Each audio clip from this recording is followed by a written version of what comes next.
만약 당신의 배우자가 당신이 죽어가는 침대 곁에서 기름값이 아깝다며 비웃는다면 당신은 어떤 기분이 들까요? 상상조차 하기 싫은 이 끔찍한 일은 제가 직접 겪은 실화입니다. 단 2개월 만에 이 모든 지옥 같은 상황을 뒤집고 제 인생을 되찾아온 잔혹하고도 치밀한 복수극을 지금부터 들려드리겠습니다. 만약 여러분도 비슷한 배신을 겪고 있다면 이 이야기가 여러분의 인생을 바꾸는 열쇠가 될지도 모릅니다. 끝까지 들어보세요. 내 결혼 생활이 통째로 거대한 사기극이었다는 사실을 깨달았던 그 순간을 저는 평생 잊지 못할 것입니다. 그것은 영화처럼 아내 바바라가 다른 남자와 침대에 있는 현장을 덮치는 식의 극적인 사건도 아니었습니다. 오히려 소름 돋을 정도로 평범하고 차가운 일상의 순간이었죠. 직장에서 지지대가 무너지는 사고를 당해 다리가 으스러지고 폐에 구멍이 뚫린 채 병상에 누워있던 나에게 걸려온 평범한 전화 한 통이 그 시작이었습니다.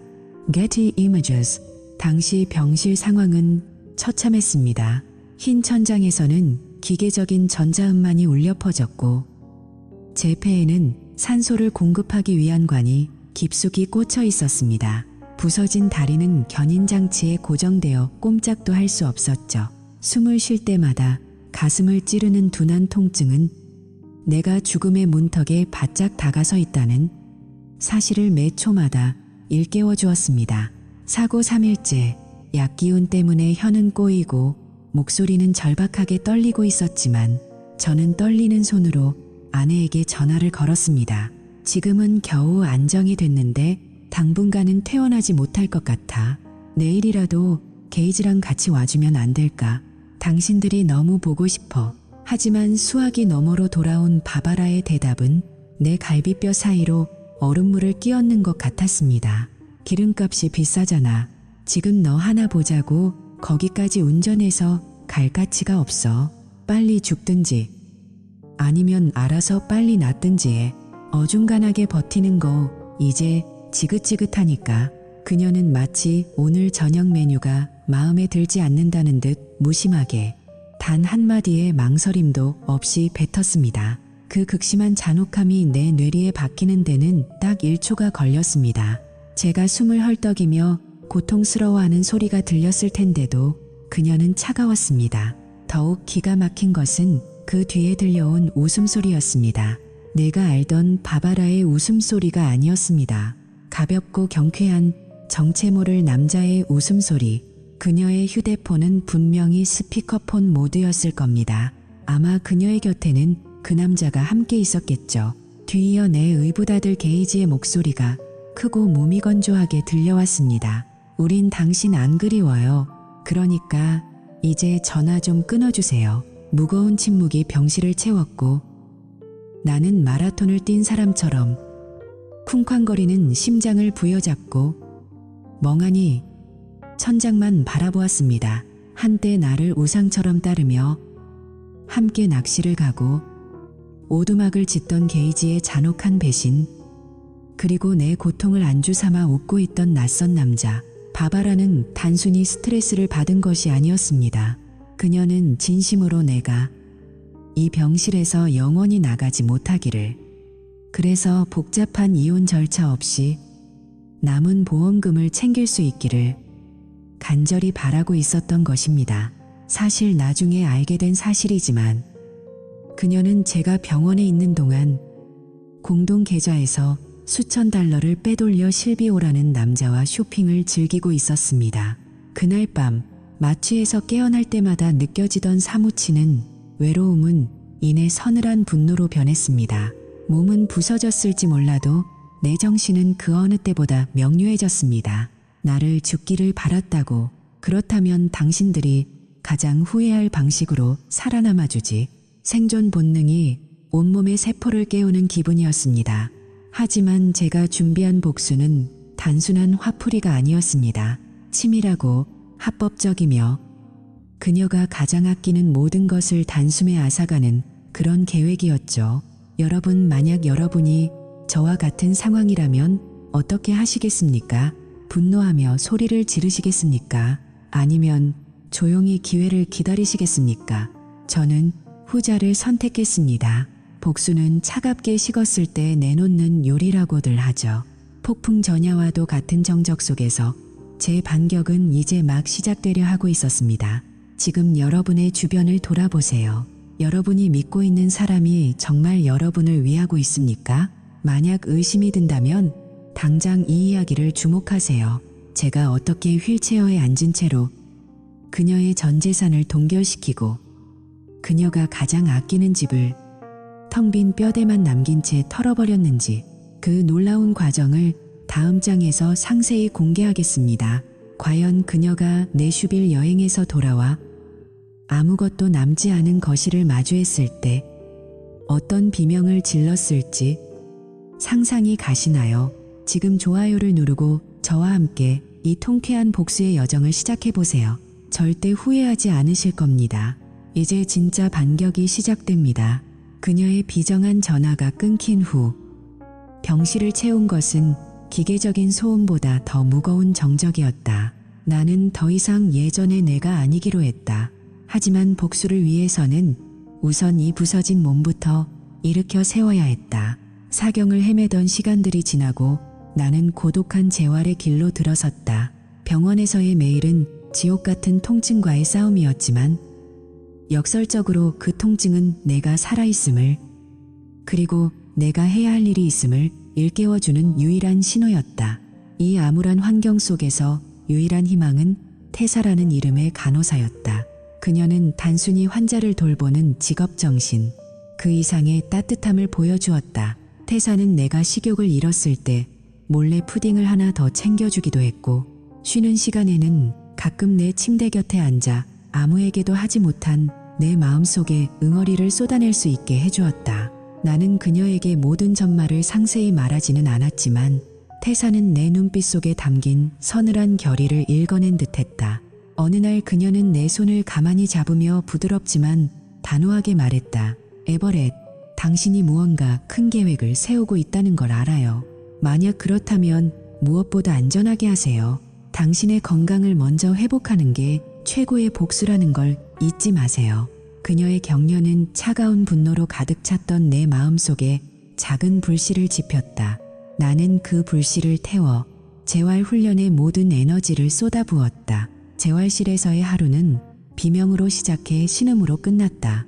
부서진 뼈들이 붙어가며 근육을 자극할 때마다 칼로 도려내는 듯한 통증이 밀려왔다. 하지만 나는 멈추지 않았다. 벽에 붙은 거울 속에 내 모습을 보며 다짐했다. 저들이 나를 버린 것을 뼈저리게 후회하게 만들겠다고. 태사는 내가 무리할 때마다 천천히 해요. 에버렛, 당신의 복수는 이미 시작됐으니까요. 라며 나를 진정시켰다. 그녀의 지지 덕분에 나는 예상보다 빠르게 보행기를 짚고 일어설 수 있었다. 하지만 내가 재활기구에 매달려 비명을 지르는 동안 바바라는 다른 세상을 살고 있었다. 여동생 버니스가 가져온 소식은 가히 충격적이었다. 버니스는 내 부탁으로 공동 계좌의 명세서를 확인하고는 떨리는 목소리로 보고했다. 에버렛, 현실을 직시해야 해. 바바라가 공동 계좌에서 무려 6억 달러를 이체했어. 그뿐만이 아니야. 보석 가게에서 결제된 금액도 상당해. 더욱 가슴을 치는 것은 집 앞에 세워진 낯선 검은색 SUV의 존재였다. 바바라는 내가 병원에서 죽어가는 동안 상간남인 실비오를 집으로 끌어들였고 내 돈으로 그와 화려한 보석 쇼핑을 즐기고 있었다. 그들은 내가 다시는 그 문턱을 넘지 못할 것이라 확신하고 있었던 것이다. 버니스는 울먹이며 덧붙였다. 그녀는 네가 죽기를 기다리는 것 같아. 오빠, 집안의 가구 배치까지 바꾸고 있대. 마치 너라는 흔적을 지우려는 것처럼. 그 말을 듣는 순간 가슴 속에서 차가운 얼음 송곳이 박히는 기분이었다. 내가 땀 흘려 번 돈으로 상간남과 파티를 즐기고 내 집에서 나를 지워버리다니. 배신감은 이제 단순한 슬픔을 넘어 정교한 분노로 승화되었다. 나는 이제 눈물을 흘리지 않았다. 대신 머릿속으로 지도를 그리기 시작했다. 내가 산 물건들, 내가 소유한 권리들, 그리고 그녀가 결코 가져가서는 안 될 것들에 대한 목록이었다. 나는 더 이상 지체할 수 없었다. 의사들은 아직 퇴원은 시기상조라고 만류했지만 나는 의학적 권고를 무시하고 강행했다. 제 인생이 걸린 문제입니다. 내 단호한 태도의 의사들도 결국 고개를 끄덕였다. 버니스의 도움을 받아 몰래 병원을 빠져나온 나는 집이 아닌 시내 건너편의 낡은 장기 투숙 호텔로 향했다. 그곳은 좁고 습했지만 적의 눈을 피해 반격을 준비하기에는 최적의 은신처였다. 호텔방의 낡은 조명 아래서 나는 노트북을 켰다. 나는 호텔 방에 짐을 풀자마자 가장 먼저 레지라는 변호사에게 연락했다. 친구의 추천으로 만난 레지는 복잡한 재정 문제가 얽힌 이혼 사건에 정통한 냉철한 전문가였다. 그는 내 호텔방으로 직접 찾아왔다. 휠체어에 앉아 목발을 옆에 둔 나를 보며 레지는 깊은 한숨을 내쉬었다. 에버렛, 이 정도 상황일 줄은 몰랐습니다. 하지만 걱정 마십시오. 법은 냉정하지만 제대로 활용하면 가장 강력한 무기가 됩니다. 호텔 방으로 찾아온 레지에게 나는 모든 증거와 정황을 설명했다. 바바라가 내 몫의 재산을 어떻게 탕진하고 있는지, 그리고 내가 사고를 당한 직후 그녀가 했던 잔인한 말들까지. 레지는 길고 느린 휘파람을 불며 고개를 저었다. 그녀가 당신더러 죽으라고 했다고요? 이건 단순한 외도 사건을 넘어섰군요. 에버렛, 우리가 법적으로 유리한 고지를 점할 수 있는 지점들을 찾아봅시다. 레지는 내슈빌이라는 단어를 메모장에 적어 넣었다. 바바라가 실비오와 함께 내슈빌로 파티 여행을 떠날 계획이라는 것을 게이지의 SNS를 통해 확인했기 때문이다. 그녀는 주말 동안 대담하게 집을 비울 예정이었다. 레지는 내게 물었다. 정말 집을 비워버릴 생각이십니까? 이건 돌아올 수 없는 강을 건너는 일입니다. 나는 망설임 없이 대답했다. 그녀는 이미 그 강에 나를 던져버렸습니다. 저는 그저 제 몫을 챙겨서 나올 뿐입니다. 레지는 나의 단호함에 미소를 지으며 구체적인 전략을 세우기 시작했다. 우리는 공동 명의의 신용카드를 즉시 정지시키고 내 이름으로 된 새 계좌를 개설했다. 또한 집안의 물건들 중 내가 결혼 전부터 소유했거나 내 수입으로 산 것들을 증빙하기 위한 영수증과 기록들을 정리했다. 준비되셨습니까? 레지가 안경을 고쳤으며 물었다.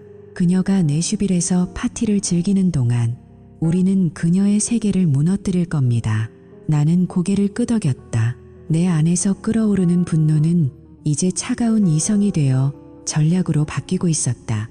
바바라가 화려한 조명 아래서 춤을 추고 있을 때 나는 그녀가 당연하게 누리던 일상의 기반을 하나씩 제거해 나갈 것이다.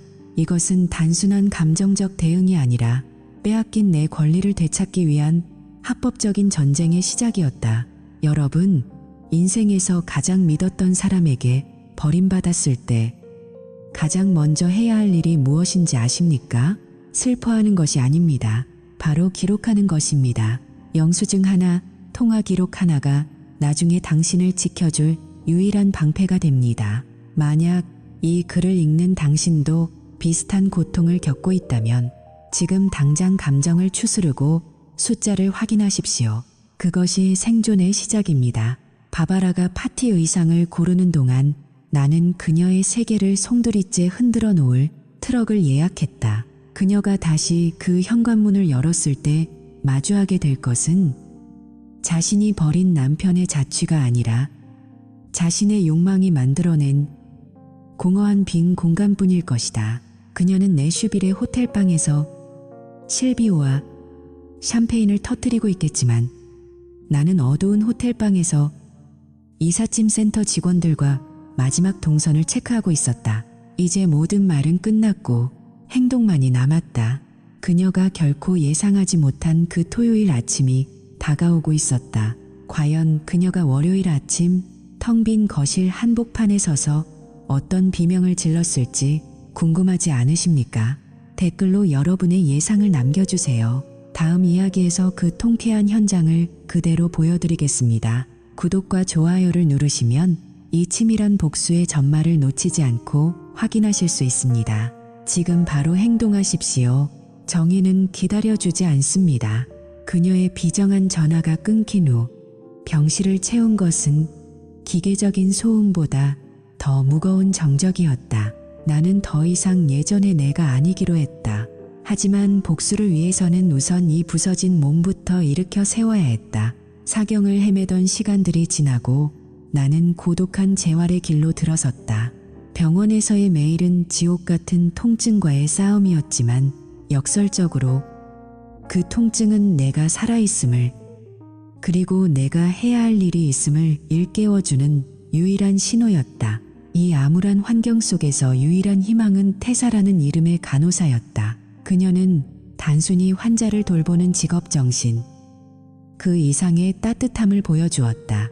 태사는 내가 식욕을 잃었을 때 몰래 푸딩을 하나 더 챙겨주기도 했고, 쉬는 시간에는 가끔 내 침대 곁에 앉아 아무에게도 하지 못한 내 마음속의 응어리를 쏟아낼 수 있게 해주었다. 나는 그녀에게 모든 전말을 상세히 말하지는 않았지만 태사는 내 눈빛 속에 담긴 서늘한 결의를 읽어낸 듯 했다. 어느 날 그녀는 내 손을 가만히 잡으며 부드럽지만 단호하게 말했다. 에버렛, 당신이 무언가 큰 계획을 세우고 있다는 걸 알아요. 만약 그렇다면 무엇보다 안전하게 하세요. 당신의 건강을 먼저 회복하는 게 최고의 복수라는 걸 잊지 마세요. 그녀의 격려는 차가운 분노로 가득 찼던 내 마음속에 작은 불씨를 지폈다. 나는 그 불씨를 태워 재활 훈련의 모든 에너지를 쏟아부었다. 재활실에서의 하루는 비명으로 시작해 신음으로 끝났다. 부서진 뼈들이 붙어가며 근육을 자극할 때마다 칼로 도려내는 듯한 통증이 밀려왔다. 하지만 나는 멈추지 않았다. 벽에 붙은 거울 속의 내 모습을 보며 다짐했다. 저들이 나를 버린 것을 뼈저리게 후회하게 만들겠다고. 태사는 내가 무리할 때마다 천천히 해요. 에버렛, 당신의 복수는 이미 시작됐으니까요. 라며 나를 진정시켰다. 그녀의 지지 덕분에 나는 예상보다 빠르게 보행기를 짚고 일어설 수 있었다. 하지만 내가 재활기구에 매달려 비명을 지르는 동안 바바라는 다른 세상을 살고 있었다. 여동생 버니스가 가져온 소식은 가히 충격적이었다. 버니스는 내 부탁으로 공동계좌의 명세서를 확인하고는 떨리는 목소리로 보고했다. 에버렛, 현실을 직시해야 해. 바바라가 공동계좌에서 무려 $0 이체했어. 그뿐만이 아니야. 보석 가게에서 결제된 금액도 상당해. 더욱 가슴을 치는 것은 집 앞에 세워진 낯선 검은색 SUV의 존재였다. 바바라는 내가 병원에서 죽어가는 동안 상간남인 실비오를 집으로 끌어들였고 내 돈으로 그와 화려한 보석 쇼핑을 즐기고 있었다. 그들은 내가 다시는 그 문턱을 넘지 못할 것이라 확신하고 있었던 것이다. 버니스는 울먹이며 덧붙였다. 그녀는 네가 죽기를 기다리는 것 같아. 오빠, 집안의 가구 배치까지 바꾸고 있대. 마치 너라는 흔적을 지우려는 것처럼. 그 말을 듣는 순간 가슴 속에서 차가운 얼음 송곳이 박히는 기분이었다. 내가 땀 흘려 번 돈으로 상간남과 파티를 즐기고 내 집에서 나를 지워버리다니. 배신감은 이제 단순한 슬픔을 넘어 정교한 분노로 승화되었다. 나는 이제 눈물을 흘리지 않았다. 대신 머릿속으로 지도를 그리기 시작했다.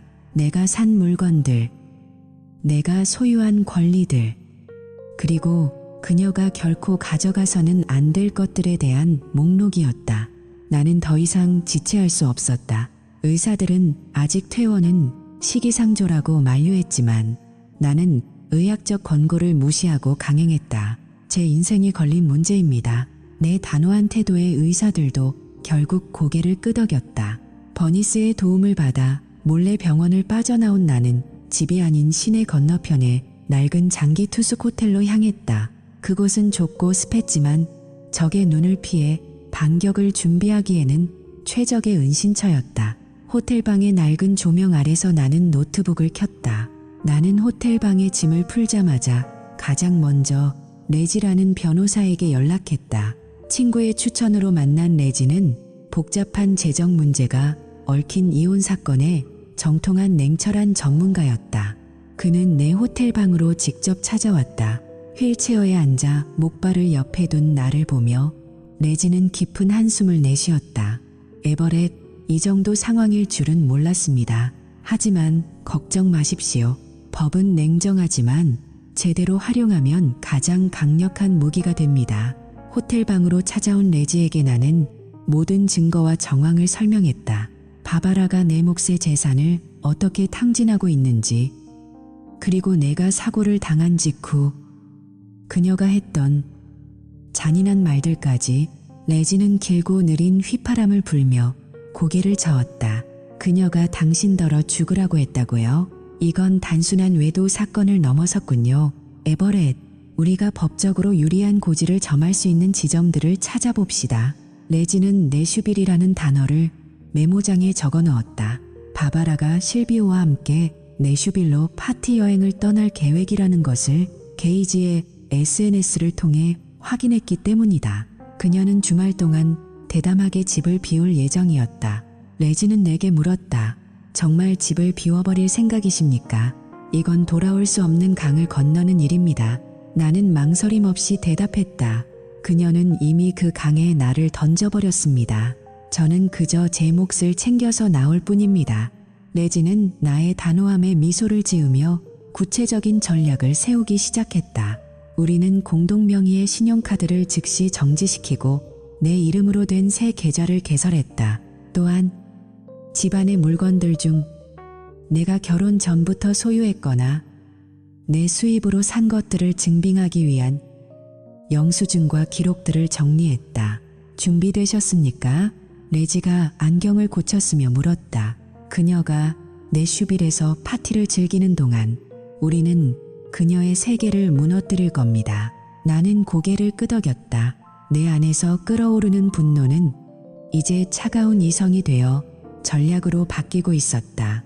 바바라가 화려한 조명 아래서 춤을 추고 있을 때 나는 그녀가 당연하게 누리던 일상의 기반을 하나씩 제거해 나갈 것이다. 이것은 단순한 감정적 대응이 아니라 빼앗긴 내 권리를 되찾기 위한 합법적인 전쟁의 시작이었다.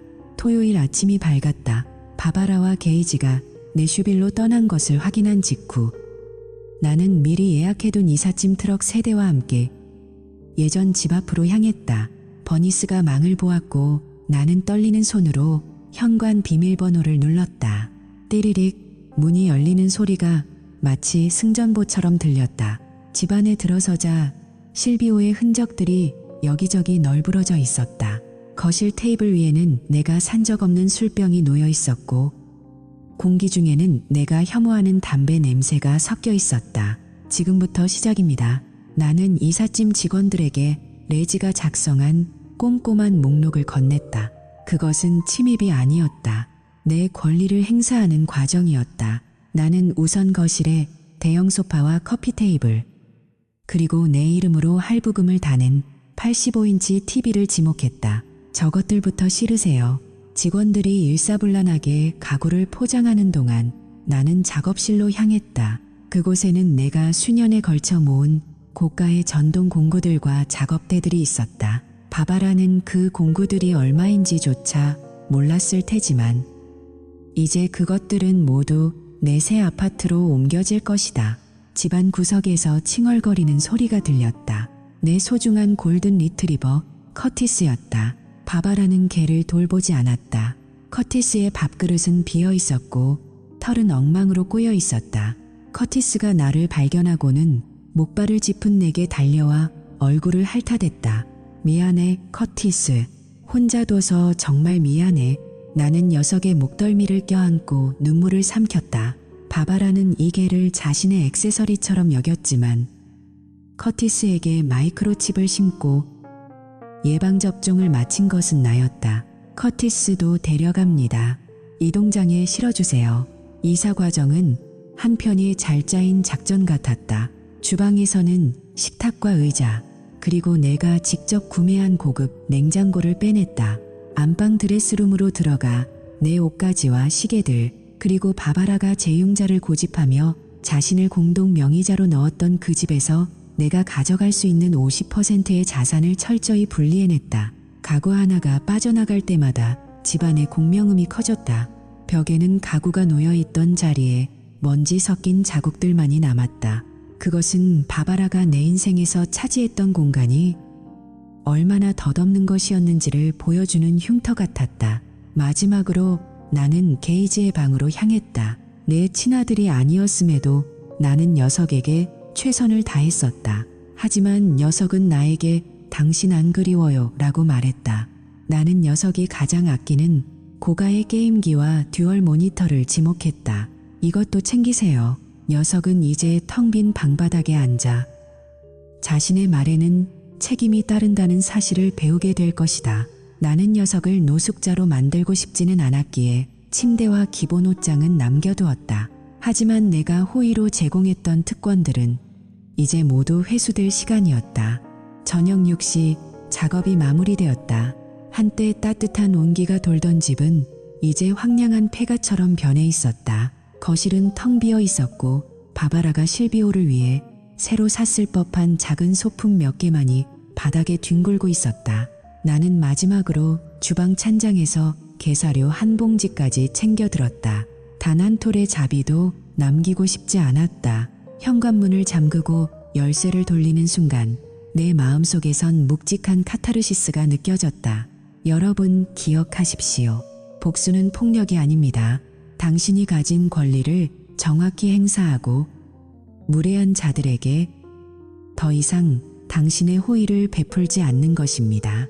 만약 주변에 당신의 선의를 당연하게 여기는 사람이 있다면 지금 당장 그 호의를 거두어 드리십시오.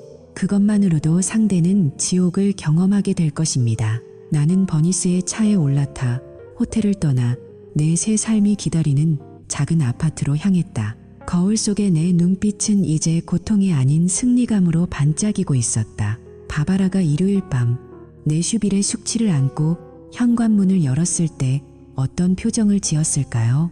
그 통쾌한 뒷이야기는 다음 에피소드에서 이어집니다.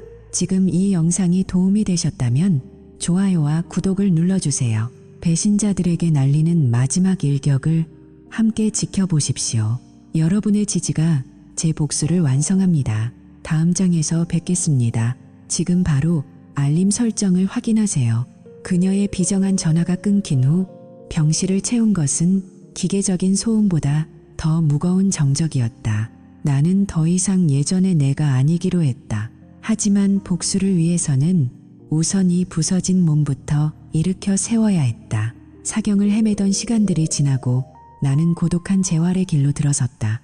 병원에서의 매일은 지옥 같은 통증과의 싸움이었지만 역설적으로 그 통증은 내가 살아있음을 그리고 내가 해야 할 일이 있음을 일깨워주는 유일한 신호였다. 이 암울한 환경 속에서 유일한 희망은 테사라는 이름의 간호사였다. 그녀는 단순히 환자를 돌보는 직업정신, 그 이상의 따뜻함을 보여주었다.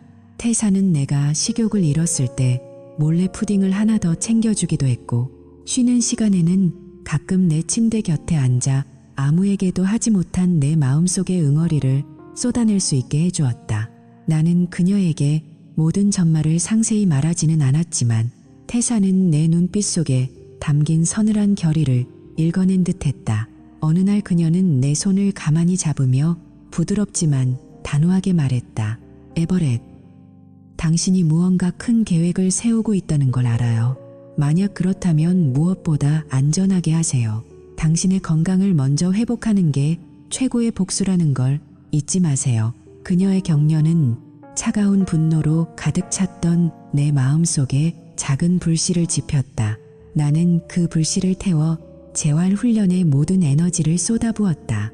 재활실에서의 하루는 비명으로 시작해 신음으로 끝났다. 부서진 뼈들이 붙어가며 근육을 자극할 때마다 칼로 도려내는 듯한 통증이 밀려왔다. 하지만 나는 멈추지 않았다.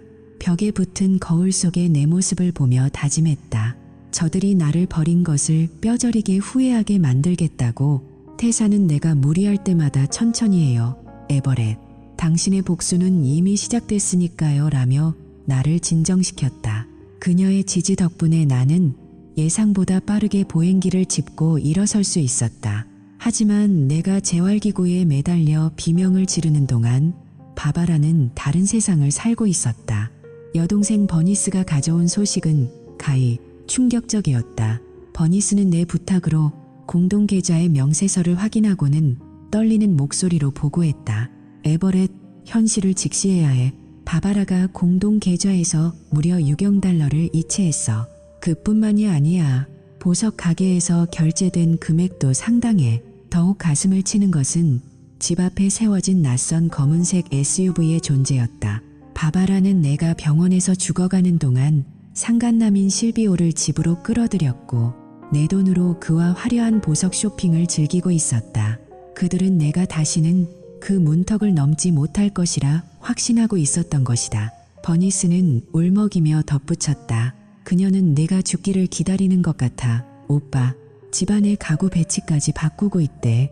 마치 너라는 흔적을 지우려는 것처럼. 그 말을 듣는 순간 가슴 속에서 차가운 얼음 송곳이 박히는 기분이었다. 내가 땀 흘려 번 돈으로 상간남과 파티를 즐기고 내 집에서 나를 지워버리다니. 배신감은 이제 단순한 슬픔을 넘어 정교한 분노로 승화되었다.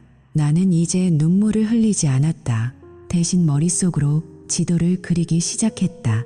내가 산 물건들, 내가 소유한 권리들, 그리고 그녀가 결코 가져가서는 안 될 것들에 대한 목록이었다. 나는 더 이상 지체할 수 없었다. 의사들은 아직 퇴원은 시기상조라고 만류했지만 나는 의학적 권고를 무시하고 강행했다. 제 인생이 걸린 문제입니다. 내 단호한 태도의 의사들도 결국 고개를 끄덕였다. 버니스의 도움을 받아 몰래 병원을 빠져나온 나는 집이 아닌 시내 건너편의 낡은 장기 투숙 호텔로 향했다. 그곳은 좁고 습했지만 적의 눈을 피해 반격을 준비하기에는 최적의 은신처였다. 호텔방의 낡은 조명 아래서 나는 노트북을 켰다. 나는 호텔방에 짐을 풀자마자 가장 먼저 레지라는 변호사에게 연락했다. 친구의 추천으로 만난 레지는 복잡한 재정 문제가 얽힌 이혼 사건에 정통한 냉철한 전문가였다. 그는 내 호텔방으로 직접 찾아왔다. 휠체어에 앉아 목발을 옆에 둔 나를 보며 레지는 깊은 한숨을 내쉬었다. 에버렛, 이 정도 상황일 줄은 몰랐습니다. 하지만 걱정 마십시오. 법은 냉정하지만 제대로 활용하면 가장 강력한 무기가 됩니다. 호텔 방으로 찾아온 레지에게 나는 모든 증거와 정황을 설명했다. 바바라가 내 몫의 재산을 어떻게 탕진하고 있는지, 그리고 내가 사고를 당한 직후 그녀가 했던 잔인한 말들까지. 레지는 길고 느린 휘파람을 불며 고개를 저었다. 그녀가 당신더러 죽으라고 했다고요. 이건 단순한 외도, 사건을 넘어섰군요. 에버렛, 우리가 법적으로 유리한 고지를 점할 수 있는 지점들을 찾아봅시다. 레지는 내슈빌이라는 단어를 메모장에 적어 넣었다. 바바라가 실비오와 함께 내슈빌로 파티 여행을 떠날 계획이라는 것을 게이지의 SNS를 통해 확인했기 때문이다. 그녀는 주말 동안 대담하게 집을 비울 예정이었다. 레지는 내게 물었다. 정말 집을 비워버릴 생각이십니까? 이건 돌아올 수 없는 강을 건너는 일입니다. 나는 망설임 없이 대답했다. 그녀는 이미 그 강에 나를 던져버렸습니다. 저는 그저 제 몫을 챙겨서 나올 뿐입니다. 레지는 나의 단호함에 미소를 지으며 구체적인 전략을 세우기 시작했다. 우리는 공동명의의 신용카드를 즉시 정지시키고 내 이름으로 된 새 계좌를 개설했다. 또한 집안의 물건들 중 내가 결혼 전부터 소유했거나 내 수입으로 산 것들을 증빙하기 위한 영수증과 기록들을 정리했다. 준비되셨습니까? 레지가 안경을 고쳤으며 물었다. 그녀가 내슈빌에서 파티를 즐기는 동안 우리는 그녀의 세계를 무너뜨릴 겁니다. 나는 고개를 끄덕였다. 내 안에서 끓어오르는 분노는 이제 차가운 이성이 되어 전략으로 바뀌고 있었다. 바바라가 화려한 조명 아래서 춤을 추고 있을 때 나는 그녀가 당연하게 누리던 일상의 기반을 하나씩 제거해 나갈 것이다. 이것은 단순한 감정적 대응이 아니라 빼앗긴 내 권리를 되찾기 위한 합법적인 전쟁의 시작이었다. 여러분, 인생에서 가장 믿었던 사람에게 버림받았을 때 가장 먼저 해야 할 일이 무엇인지 아십니까? 슬퍼하는 것이 아닙니다. 바로 기록하는 것입니다. 영수증 하나, 통화 기록 하나가 나중에 당신을 지켜줄 유일한 방패가 됩니다. 만약 이 글을 읽는 당신도 비슷한 고통을 겪고 있다면 지금 당장 감정을 추스르고 숫자를 확인하십시오. 그것이 생존의 시작입니다. 바바라가 파티 의상을 고르는 동안 나는 그녀의 세계를 송두리째 흔들어 놓을 트럭을 예약했다. 그녀가 다시 그 현관문을 열었을 때 마주하게 될 것은 자신이 버린 남편의 자취가 아니라 자신의 욕망이 만들어낸 공허한 빈 공간뿐일 것이다. 그녀는 내슈빌의 호텔방에서 실비오와 샴페인을 터뜨리고 있겠지만 나는 어두운 호텔방에서 이삿짐 센터 직원들과 마지막 동선을 체크하고 있었다. 이제 모든 말은 끝났고 행동만이 남았다. 그녀가 결코 예상하지 못한 그 토요일 아침이 다가오고 있었다. 토요일 오전, 바바라와 게이지가 내슈빌의 화려한 파티를 향해 떠난 직후 나는 미리 예약해둔 이삿짐, 트럭 세대와 함께 예전 집 앞으로 향했다. 버니스가 망을 보았고 나는 떨리는 손으로 현관 비밀번호를 눌렀다. 띠리릭 문이 열리는 소리가 마치 승전보처럼 들렸다. 집 안에 들어서자 실비오의 흔적들이 여기저기 널브러져 있었다. 거실 테이블 위에는 내가 산 적 없는 술병이 놓여 있었고 공기 중에는 내가 혐오하는 담배 냄새가 섞여 있었다. 지금부터 시작입니다. 나는 이삿짐 직원들에게 레지가 작성한 꼼꼼한 목록을 건넸다. 그것은 단순한 침입이 아니었다. 내 권리를 행사하는 과정이었다. 나는 우선 거실의 대형 소파와 커피 테이블, 그리고 내 이름으로 할부금을 다 낸 85인치 TV를 지목했다. 저것들부터 실으세요. 직원들이 일사불란하게 가구를 포장하는 동안 나는 작업실로 향했다.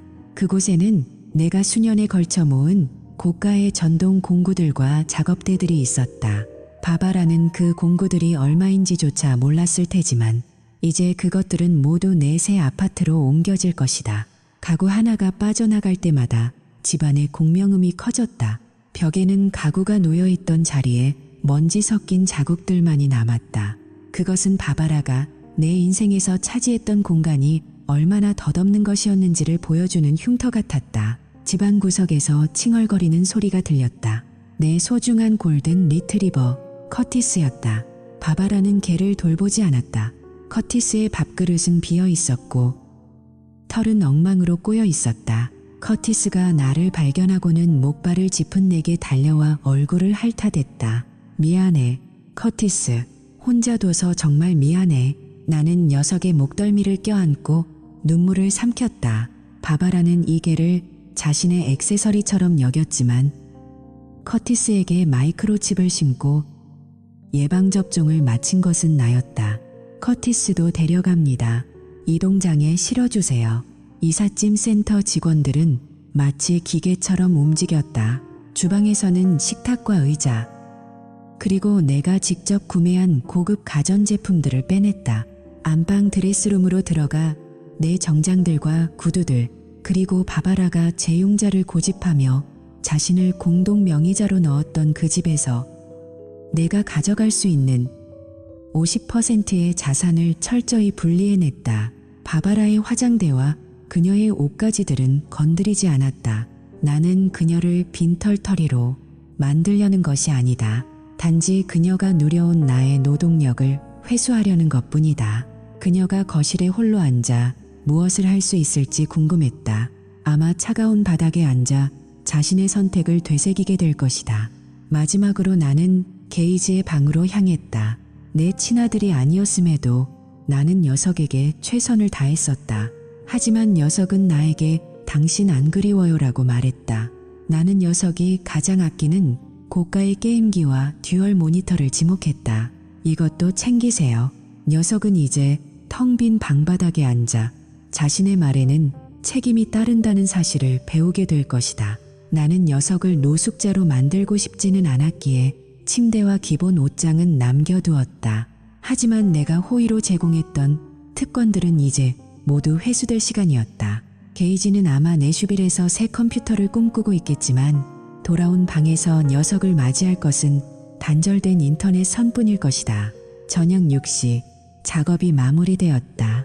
한때 따뜻한 온기가 돌던 집은 이제 황량한 폐가처럼 변해 있었다. 거실은 텅 비어 있었고 바바라가 실비오를 위해 새로 샀을 법한 작은 소품 몇 개만이 바닥에 뒹굴고 있었다. 나는 마지막으로 주방 찬장에서 게사료 한 봉지까지 챙겨들었다. 단 한 톨의 자비도 남기고 싶지 않았다. 현관문을 잠그고 열쇠를 돌리는 순간 내 마음속에선 묵직한 카타르시스가 느껴졌다. 여러분, 기억하십시오. 복수는 폭력이 아닙니다. 당신이 가진 권리를 정확히 행사하고 무례한 자들에게 더 이상 당신의 호의를 베풀지 않는 것입니다. 만약 주변에 당신의 선의를 당연하게 여기는 사람이 있다면 지금 당장 그 호의를 거두어 드리십시오. 그것만으로도 상대는 지옥을 경험하게 될 것입니다. 이것이 제가 여러분에게 드리는 가장 강력한 삶의 팁입니다. 나는 버니스의 차에 올라타 호텔을 떠나 내 새 삶이 기다리는 작은 아파트로 향했다. 거울 속의 내 눈빛은 이제 고통이 아닌 승리감으로 반항이고 있었다. 바바라가 일요일 밤 내슈빌의 숙취를 안고 현관문을 열었을 때 어떤 표정을 지었을까요?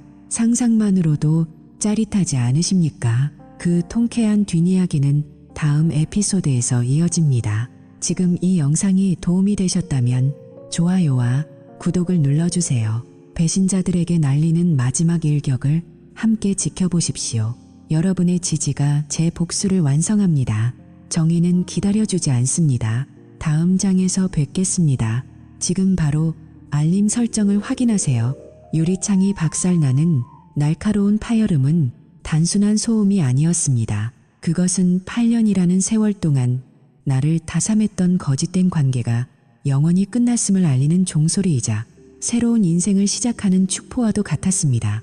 집을 비우고 며칠 뒤 나는 아담하지만 아늑한 새 아파트에서 삶의 조각들을 하나둘씩 정리하고 있었습니다. 다리의 통증은 여전했고 보행기 없이는 몇 걸음 떼기도 힘들었지만 마음만은 그 어느 때보다 가벼웠습니다. 하지만 이 평화는 그리 오래가지 않았습니다. 어느 날 저녁 양손 가득 식료품을 들고 장을 봐서 돌아오는 길이었습니다. 아파트 복도 끝. 내 집 현관문 앞에 선 낯익은 실루엣을 발견하는 순간 심장이 차갑게 식었습니다. 게이지였습니다. 녀석은 벽에 빗딱하게 기대어 헤드폰을 목에 건 채 특유의 오만하고 반항적인 눈빛으로 나를 노려보고 있었습니다. 사고 전까지만 해도 함께 낚시를 다니며 아들처럼 아꼈던 아이였지만 지금 내 앞에 선 소녀는 그저 낯선 침입자일 뿐이었습니다. 어떻게 여길 찾았지? 내 낮은 물음에 게이지는 코웃음을 치며 한 걸음 다가왔습니다. 엄마가 사립탐정을 고용했거든요. 당신이 우리 돈을 다 들고 튀었다면서요. 비겁하게 숨어 지내니까 좋아요. 녀석은 미안한 기색은커녕 마치 내가 자신의 소중한 것을 훔치기라도 한 듯 당당하게 대학 등록금을 요구하기 시작했습니다. 내 대학 등록금 내놔요. 당신이 책임지기로 약속했잖아요. 지금 그 돈 없으면 내 미래는 끝장이라고요. 당장 수표 써줘요. 녀석의 적반하장격 태도에 나는 어이가 없어 헛웃음이 나왔습니다. 불과 얼마 전 병실에서 나에게 기름값 아까우니 빨리 죽으라며 조소하던 그 소년이 이제는 내게 자신의 미래를 책임지라며 난동을 부리고 있는 것이었습니다. 게이지, 잘 들어. 나는 이제 내 보호자가 아니야. 네가 나보고 죽으라고 했던 그날 우리 사이의 모든 약속과 호의는 끝났어. 내 미래는 내 엄마나 친아빠한테 가서 물어봐. 내 차가운 거절에 게이지의 얼굴은 분노로 시뻘겋게 일그러졌습니다. 당신이 감히 나한테 이래. 당신 때문에 엄마가 지금 미치기 일보 직전이라고. 그 돈 안 내놓으면 당신 인생도 지옥으로 만들어주겠어.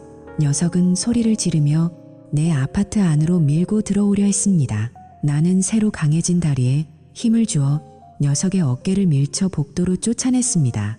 당장 여기서 나가, 무단 침입으로 신고하기 전에 사라져. 내 단호한 태도에 게이지는 잠시 주춤하는 듯 하더니 갑자기 광기 어린 눈빛으로 주변을 살폈습니다. 그리고는 몸을 숙여 복도 구석에 놓여있던 무거운 벽돌 하나를 집어들었습니다. 마침 건물 외벽 보수 공사 중이라 바닥에 굴러다니던 것이었습니다. 이게 내 대답이야? 그럼 이것도 받아봐. 이 늙은이야. 게이지는 짐승 같은 소리를 지르며 주차장에 세워진 내 차를 향해 벽돌을 전력으로 내던졌습니다. 날카로운 소음과 함께 내 차의 앞유리가 거미줄처럼 금이 가며 완전히 박살이 났습니다. 유리 파편이 앞좌석 여기저기로 튀었고 녀석은 그 광경을 보며 비열하고도 만족스러운 미소를 지었습니다. 등록금 안 주면 다음번엔 네 머리통이 저렇게 될 줄 알아. 녀석의 위협은 도를 넘어서고 있었습니다. 하지만 녀석이 간과한 것이 있었습니다. 이곳은 더 이상 바바라의 가스라이팅과 통제가 통하는 우리 옛집이 아니었습니다. 나는 한치의 망설임도 없이 휴대폰을 꺼내 911을 눌렀습니다. 지금 워터라이드 동쪽 211번지 아파트입니다. 기물 파손, 무단 침입, 그리고 살해 위협 사건이 발생했습니다. 범인이 지금 제 눈앞에 있군요. 당장 출동 바랍니다. 내 신고 내용을 실시간으로 들은 게이지의 얼굴에서 순식간에 핏기가 가셨습니다. 진짜로 경찰을 부른 거예요. 의붓아들을, 당신 정말 미쳤어. 녀석은 당황해하며 계단 쪽으로 도망치려 했지만 나는 목발을 이용해 녀석의 진로를 막아섰습니다. 네가 나한테 죽으라고 한 날, 너는 나를 아버지라고 부를 자격을 스스로 포기한 거야. 이제 법의 심판을 받아라. 약 10분 뒤 요란한 사이렌 소리와 함께 경찰차 2대가 도착했습니다. 게이지는 발을 헛디뎌 넘어진 사고였다며 말도 안 되는 황당한 변명을 늘어놓았지만 아파트 복도에 설치된 고화질 보안 카메라는 거짓말을 하지 않았습니다. 경찰관들이 패드에서 녀석이 벽돌을 던지는 영상을 확인한 후 게이지의 손목에 차가운 금속 수갑을 채우는 순간 나는 가슴 깊은 곳에서 끓어오르는 묘한 카타르시스를 느꼈습니다. 녀석은 연행되면서도 나를 향해 침을 뱉으며 배신자라고 악을 썼지만 나는 그저 무표정하게 서 있었습니다. 가족이라는 이름으로 참아왔던 그 모든 인내의 끈이 수갑 채워지는 금속음과 함께 완전히 끊어졌습니다. 녀석은 이제 16살입니다. 자신의 행동에는 책임이 따른다는 것을, 그리고 타인의 호의를 쓰레기처럼 버린 대가가 무엇인지 감옥이라는 차가운 현실 속에서 배우게 될 것입니다. 게이지가 경찰차에 실려간 지 1시간도 채 되지 않아 바바라에게서 전화가 걸려왔습니다. 예상대로 비명에 가까운 히스테릭한 목소리였습니다. 너 진짜 인간도 아니야. 어떻게 애를 경찰에 넘길 수 있어. 너 때문에 우리 게이지 인생 망치면 내가 가만히 있을 줄 알아. 당장 고소 취하하고 애 꺼내와. 그녀의 악다구니에도 내 심장은 놀라울 정도로 차분하게 뛰었습니다. 바바라, 그 아이는 내 아들이 아니야. 당신이 병실에 누워있는 나보고 기름값 아까우니 죽으라고 했던 그날, 나는 당신들에게 어떤 의무도 감정도 남지 않았어. 등록금이든 보증금이든 당신이 알아서 해.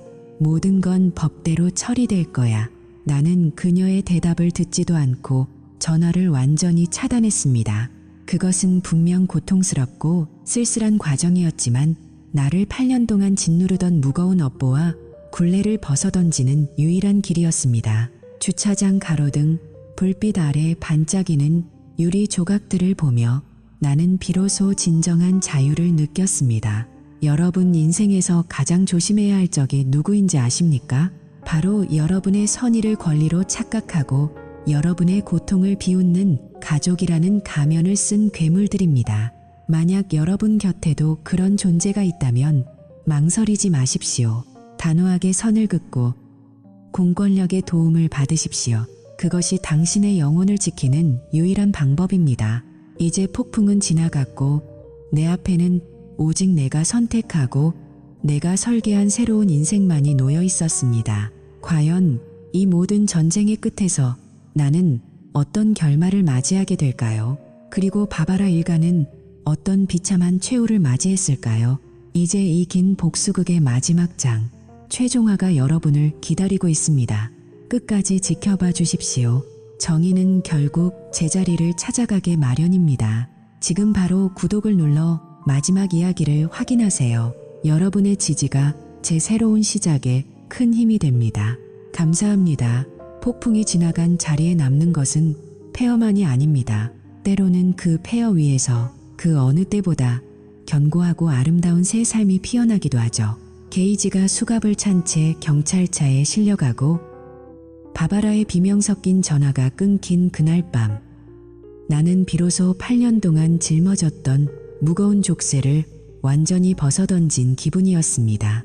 창밖으로 보이던 부서진 차유리의 파편들은 가로등 불빛을 받아 보석처럼 반짝였고 그 빛은 마치 내 앞날을 축복하는 신호탄처럼 보였습니다. 이제 모든 법적 전쟁은 끝이 났습니다. 레지 변호사의 치밀한 조력 덕분에 이혼 소송은 나의 압도적인 승리로 마무리되었습니다. 바바라는 내가 병원에서 생사를 오갈 때 내뱉었던 빨리 죽든지 낫든지 하라는 녹취록과 외도 증거 앞에 무너졌고 공동 계좌에서 빼돌린 돈의 대부분을 반환해야 했습니다. 게이지 역시 기물 파손과 폭행 위협 혐의로 기소되어 상당한 벌금과 사회봉사 명령을 받았습니다. 바바라는 게이지의 벌금을 내기 위해 부모님께 매달렸지만 이미 그녀의 실체를 알게 된 부모님조차 싸늘하게 등을 돌렸다는 소식을 버니스를 통해 전해 들었습니다.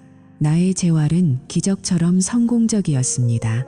매일 아침 나를 괴롭히던 날카로운 통증은 사라졌고 이제는 목발 없이도 커티스와 함께 공원을 산책할 수 있을 만큼 건강을 회복했습니다. 신체적 자유는 곧 정신적 자유로 이어졌습니다. 바바라와 게이지는 자신들이 파남정에 스스로 빠져 경제적, 법적 파산을 맞이했지만 더 이상 그들의 소식은 내 마음에 어떤 파동도 일으키지 않습니다. 분노도, 슬픔도, 심지어 동정심조차 남아있지 않습니다. 진정한 복수는 상대를 파멸시키는 것이 아니라 상대가 내 인생에서 한 점의 무게도 차지하지 못하게 만드는 것이라는 사실을 깨달았기 때문입니다. 어느 고요한 저녁, 나는 새 아파트 테라스에 앉아 따뜻한 커피 한 잔을 마시며 노을을 바라보고 있었습니다. 내 발치에는 골든 리트리버 커티스가 평화롭게 코를 골며 잠들어 있었죠. 녀석도 이제는 예전의 활기를 되찾아 털에서 윤기가 흐릅니다. 바바라는 기름값이 아깝다며 나를 버렸지만 나는 그 덕분에 나를 진심으로 아껴주는 사람들과 나 자신을 사랑하는 법을 되찾았습니다. 그녀의 저주 같던 말대로 나는 보란듯이 빨리 나았고 그녀가 상상도 못할 만큼 성공적이고 행복한 삶을 살고 있습니다. 여러분, 배신은 치명적인 상처를 남기지만 동시에 우리에게 새로운 눈을 뜨게 해줍니다. 만약 누군가 여러분에게 독서를 내뱉으며 무너지기를 바란다면 절대 그 뜻대로 해주지 마십시오. 죽거나 낫거나라는 협박을 들었을 때 제가 배운 것은 살아남는 것 자체가 가장 강력한 무기라는 사실입니다. 건강을 되찾고 여러분의 권리를 지키며 매 순간을 만끽하는 것, 그것이야말로 배신자들에게 날릴 수 있는 가장 우아하고도 잔혹한 복수입니다. 혹시 여러분도 지금 소중한 사람에게 배신당해 어둠 속을 걷고 계신가요? 기억하십시오. 새벽이 오기 전이 가장 어두운 법입니다. 포기하지 마세요. 지금 당장 여러분의 자산과 권리를 법적으로 보호할 수 있는 방법을 찾으십시오. 슬퍼할 시간에 기록하고 분노할 시간에 재활하십시오. 저처럼 여러분도 반드시 빛을 되찾을 것입니다. 제 이야기는 여기서 끝이 나지만 저의 새로운 인생은 이제 막 첫 페이지를 넘겼을 뿐입니다. 지난 2달간의 사투를 함께 지켜봐 주시고 응원해 주신 여러분께 진심으로 감사드립니다. 여러분의 따뜻한 댓글과 지지가 제가 다시 일어서는데 큰 힘이 되었습니다. 이 영상이 여러분의 마음에 작은 용기가 되었다면 좋아요를 눌러주시고 여러분만의 극복 스토리가 있다면 댓글로 공유해주세요. 우리는 서로의 이야기를 통해 더 강해질 수 있습니다. 구독을 통해 앞으로 펼쳐질 저와 커티스의 행복한 일상도 계속 지켜봐 주십시오. 여러분의 응원이 있다면 저는 더 높이 날아오를 수 있습니다. 지금 이 순간 여러분을 괴롭히는 그들에게 최고의 복수를 선사하고 싶다면 바로 지금 여러분의 행복을 위해 행동하십시오. 다음에는 더 희망차고 유익한 이야기로 찾아뵙겠습니다. 인생은 언제나 다시 시작할 수 있습니다. 오늘보다 더 빛나는 내일을 위해 지금 바로 웃어보세요. 감사합니다.